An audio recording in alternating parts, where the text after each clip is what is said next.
So nice to see you, Rike-san.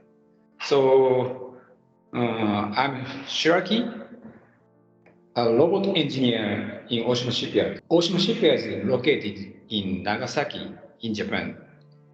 We have had almost 50 years history since established in 1973.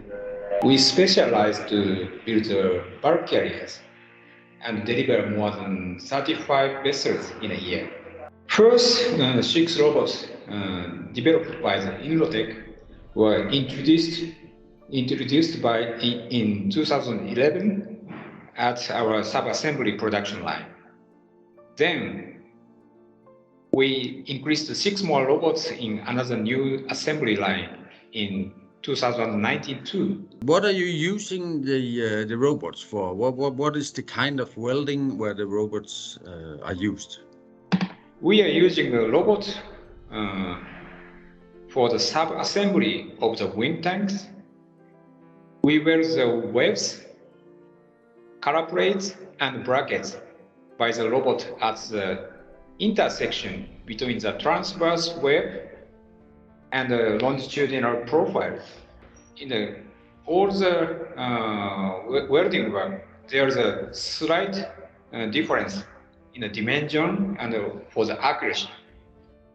So in that time, so in a common sense, we need to give teachings for each job, or we need to give numerical data, robot data, generated by the 3D CAD. But it's a hard work, a lot of work to use a robot. It's difficult. It's harder to introduce a robot.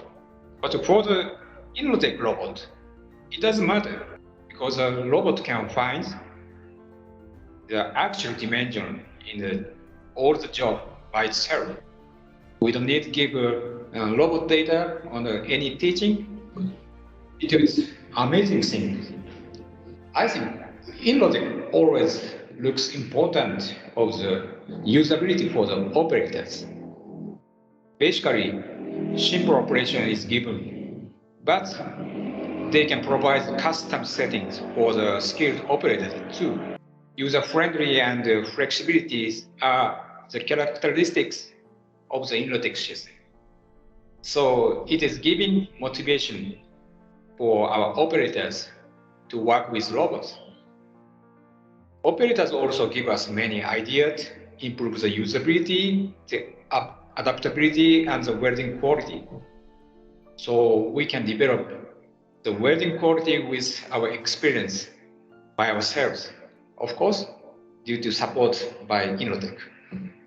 Even in new development, Inrotech worked with us up to success.